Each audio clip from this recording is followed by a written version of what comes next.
Good morning. Today we're going to take a trip to the beach. We're going to be talking about coastlines and coastal processes. So here's a nice beach off in Nova Scotia, and we're going to see basically today how beaches like this are shaped and formed and what happens with the waves that are arriving there. So coastal areas are shaped by waves. And let's take a look at parts of a wave as the wave is arriving to the shoreline. So this is a very basic way of showing these waves right here. And waves have a crest, that's the highest area. They have the trough, that's the lowest area. We have a wave height, which is measured from trough to crest. We have a wave length, which is measured from crest to crest or from trough to trough. It doesn't matter, just be consistent. And then in that wave, the way water particles move, they don't move in a straight line. They move in what are called orbitals. An orbital is circular. And that's what we're trying to show here. The water particles in the wave are going to move forward a little bit, downwards, and then come back up. That's why if you throw something into the ocean, you know, a piece of driftwood or a bottle or your brother or something like that, you'll see it bobbing up and down because what's happening is, right, it goes down and then comes back up. But the thing about this motion of the water in the waves is it gets less and less and less as we go deeper. And they'll finally reach a point where the water is not moving anymore due to the waves. And that is called wave base. Below wave base, there's no more movement because, at least no more movement because of the waves. If you ever go scuba diving, you'll notice as long as you stay in the upper part of the water, you'll feel that kind of up and down motion. But once you start diving a little bit deeper, then it gets calmer. And wave base is always equal to 1/2 of wave length. So those are your basic parts of a wave. But what I still haven't gone over is why do we have waves in the ocean? Well, waves, the length, the speed, and the height of waves is controlled by the thing that creates the waves, which is wind. Wind creates your typical ocean waves. So the characteristics of your ocean waves are going to be controlled by the characteristics of the wind. And that's things like the wind speed, the wind duration, and fetch. So basically, the stronger the wind, typically the bigger the waves are going to be. Also, the longer that the wind lasts, the larger the waves will become. Now, fetch is the distance that the wind travels over water. And the farther the fetch, the bigger the waves will be. So the longer the wind blows over the water, the bigger the waves can get. All right, now, waves are going to change characteristics as they get closer to the shoreline. I'm sure all of you guys have seen as waves come to the shore, they kind of rise up a little bit, then they curl over and form breakers. Well, what's happening is as the waves approach the shore, they feel bottom. And what feeling bottom means is wave base encounters the bottom of the ocean, right? It encounters the seafloor because the water's getting shallower and shallower.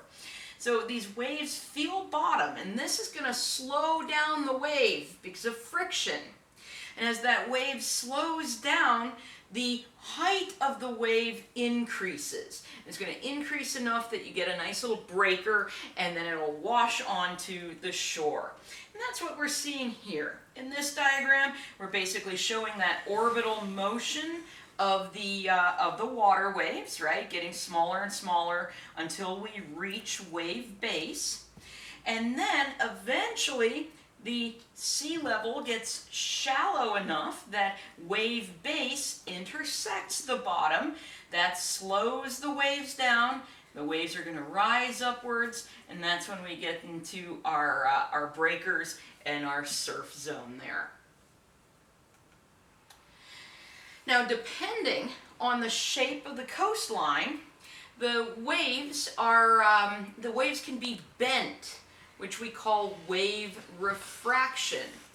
So what we're seeing right here, this is a coastline, here's land, and this coastline is not perfectly straight. It has kind of areas that jut outwards called headlands, and it has some bays, and here's a wave crest, right? That's what those are showing.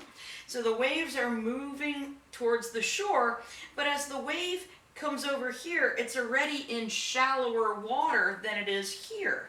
So it's already slowing down because it's encountering the bottom. So the wave slows down here, but it's still moving fast in the deeper water here, and that ends up bending the wave. And when we can see that in real life right here. This is often Ecola State Park in Oregon. And notice this wave is not straight, it is bent because it's still traveling fast through deeper water here, but it's slowing down in the shallower water there. And what this can do is it can focus where we get erosion along the coastline and where we get deposition occurring along the coastline. Now, that's something, this erosion and deposition, that's constantly affecting coastal areas. There's always new sediment arriving and old sediment being carried away. And there's a number of different processes that cause this, and also then that shape the coastline that we see. And one of these is longshore drift. Longshore drift is a movement of sediment parallel to the coast. And this occurs when waves arrive at an angle to the shoreline. So what's happening right here on this coastline, see how these waves are arriving at an angle? They're not perfectly parallel.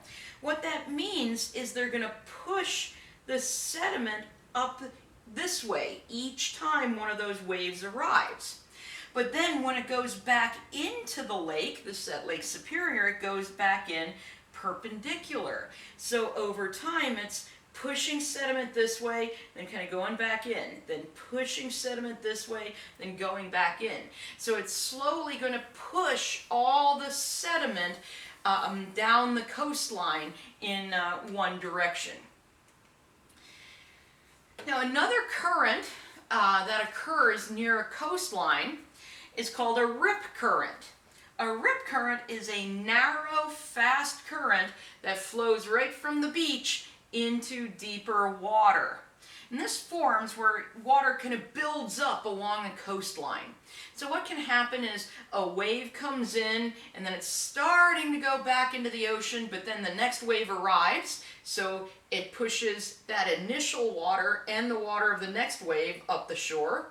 And then all that water wants to go back, but then the next wave arrives, so a whole bunch of water gets kind of shoved along the coastline. And of course that is not stable, right? The water can't stay there, and eventually it's going to end up just rushing back into the deeper water. And that's our rip current.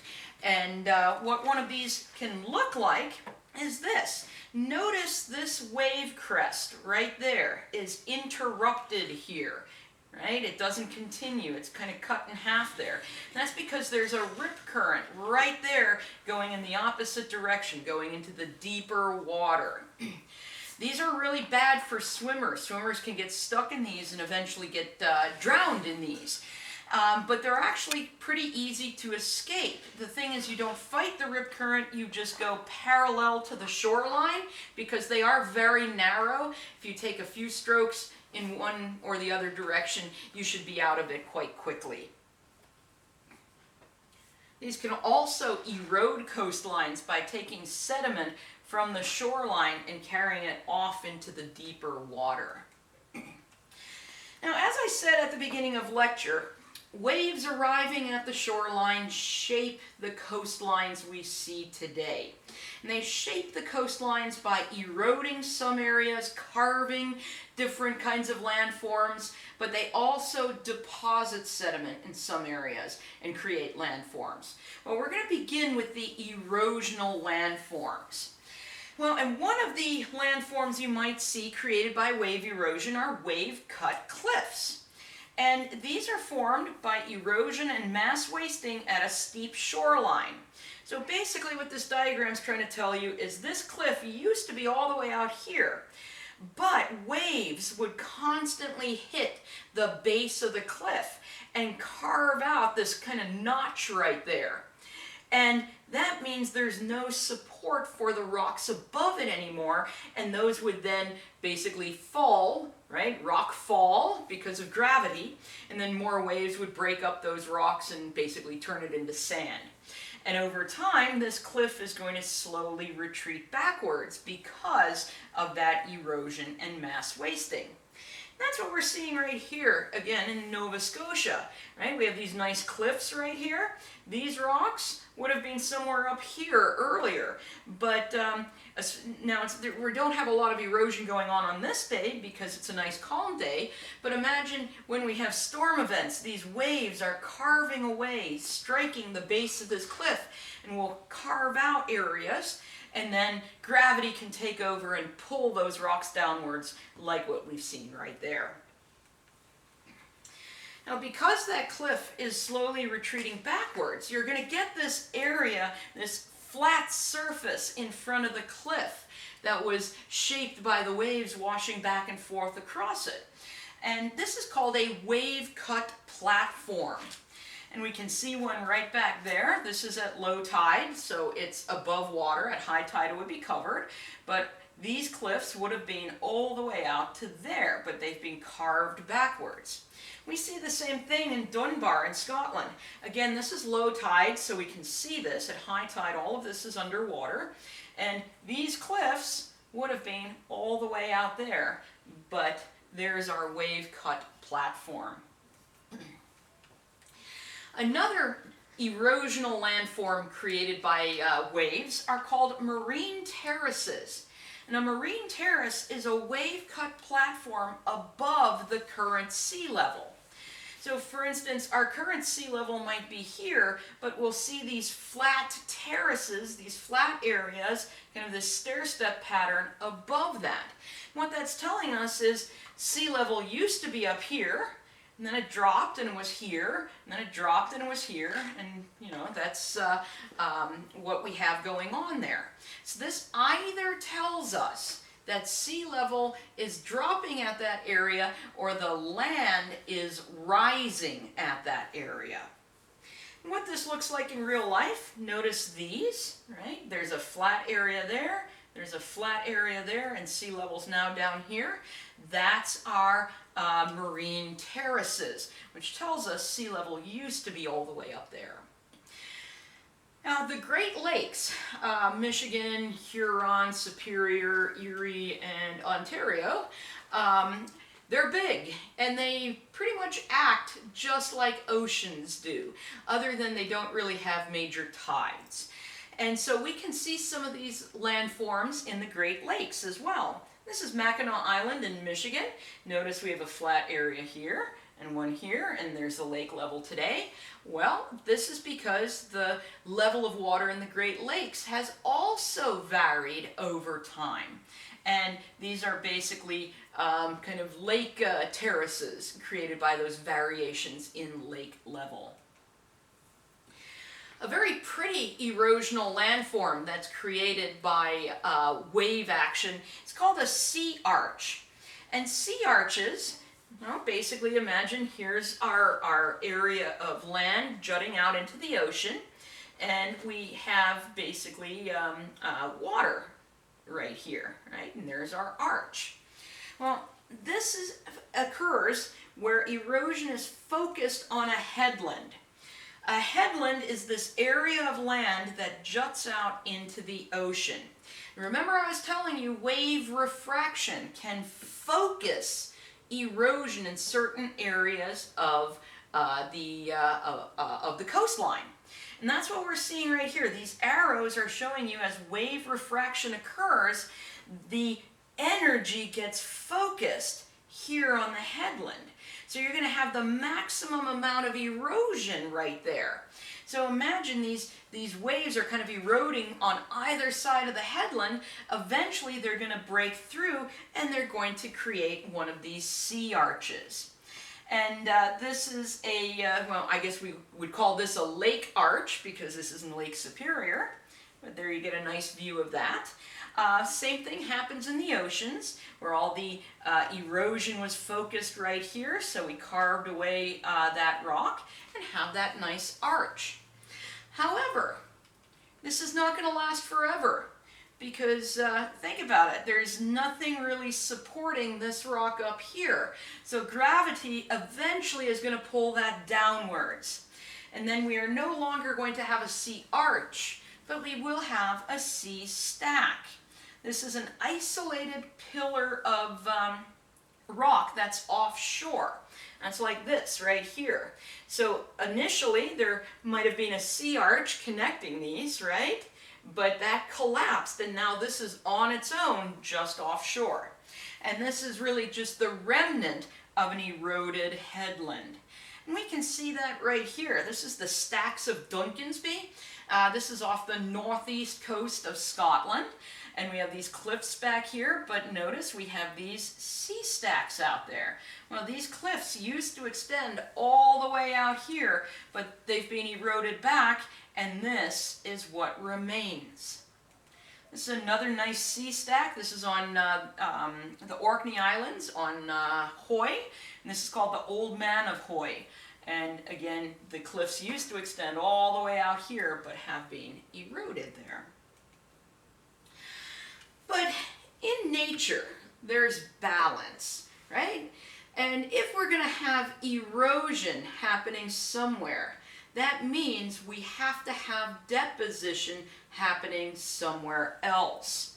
So let's take a look at some of our depositional landforms. So these are going to be things created by sediment accumulating, basically the waves causing sediment to accumulate in certain places. One of our depositional landforms is called a spit. And this is a ridge of sediment that extends from a beach partially across a bay. And it's always going to point in the direction of longshore drift. It's going to point in the direction that the sediment is being pushed by the waves. And that's what we're seeing right here. Let's look over here. This is my spit. See how it is connected to this beach over here, but it's only partially crossing this bay back here, right? And so we know longshore drift is going in this direction because that spit is like a finger pointing in the direction of longshore drift, right? My finger is connected here and it's pointing in that direction, right? So that's our spit. Now, if we're given enough time, this spit can continue to grow. And eventually, oh, right there we can see a spit, right? It's connected here, it's pointed that way, and we're not quite covering that bay. But eventually that can grow all the way across the bay and create a bay mouth bar.